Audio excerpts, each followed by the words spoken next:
Assalamualaikum warahmatullahi wabarakatuh. Selamat pagi anak ibu semua. Bagaimana kabarnya hari ini? Sehat? Alhamdulillah sehat semua ya. Baiklah, hari ini kita akan membahas mengenai pembinaan dan pengajaran bahasa. Siapa yang tahu apa itu pembinaan? Ya, pembinaan bahasa adalah upaya untuk meningkatkan mutu pemakaian bahasa.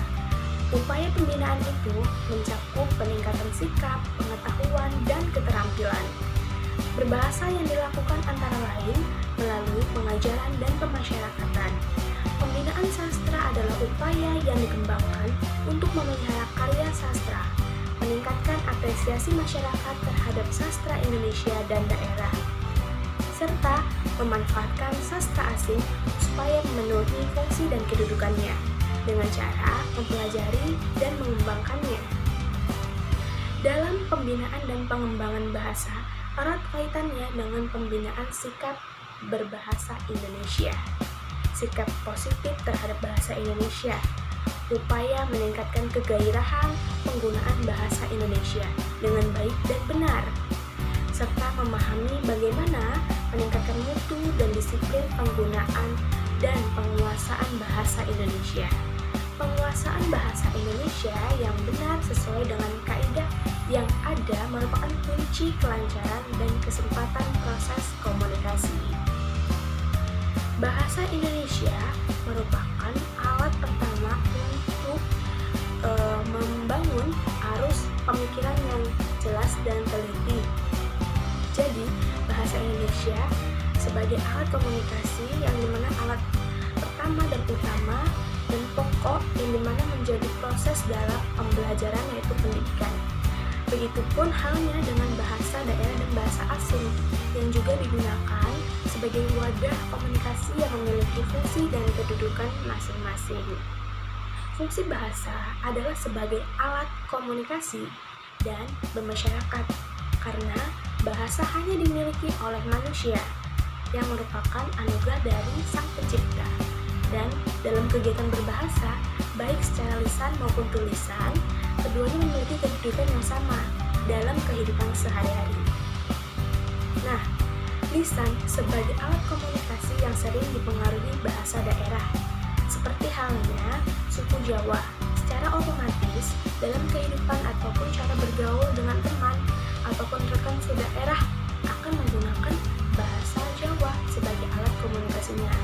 Nah, sama halnya seperti di daerah saya ya, misalnya tepatnya di daerah anak Melayu, banyak anak-anak dari daerah Melayu yang dimana sudah menjadi bahasa ibu, yaitu bahasa Melayu yang sudah terbawa dalam kehidupan sehari-hari, bahkan dalam ruang lingkup formal pun terbawa gitu.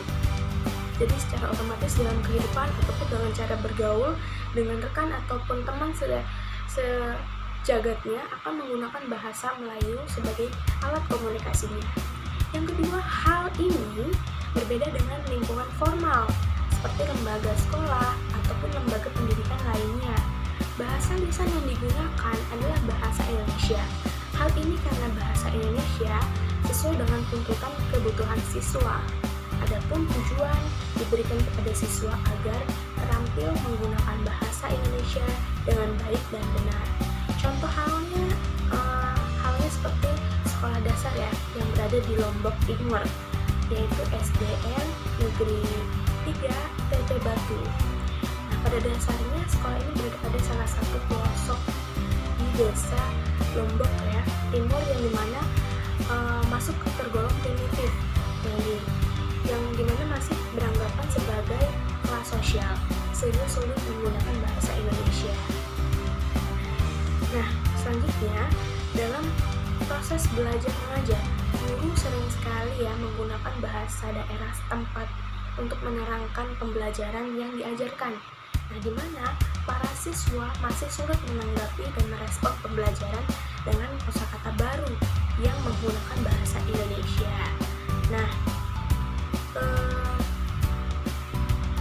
ini seringkali ya terjadi di lingkungan sekolah ya, guru-guru pendatang ya kan seringkali menggunakan bahasa daerahnya ataupun logat daerah khasnya terbawa-bawa saat dalam proses belajar mengajar ya.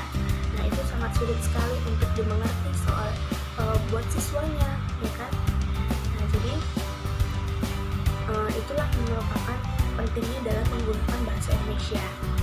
Nah dalam hal ini diperlukannya kreativitas guru, bagaimana agar proses belajar mengajar dan komunikasi dalam belajar bahasa Indonesia di lingkungan maupun masyarakat. Nah, guru mampu membuat suatu program khusus untuk menyiasati hal tersebut. Misalnya, guru memberlakukan program wajib berbahasa Indonesia di lingkungan sekolah dengan membayar berbagai sanksi atau memberikan sanksi pada pelanggar ya, pada siswanya yang membuat suatu kesalahan karena tidak menggunakan atau menerapkan bahasa Indonesia gitu. Nah itulah tadi mengenai pembinaan dalam pembelajaran di sekolah SD ya. Nah dan dapat saya simpulkan untuk pembahasan kita hari ini, yaitu pembinaan adalah upaya untuk meningkatkan mutu pemakaian bahasa. Nah sedangkan pengajaran adalah kegiatan pembelajaran untuk melakukan proses pembinaan. Nah, sekian dari saya.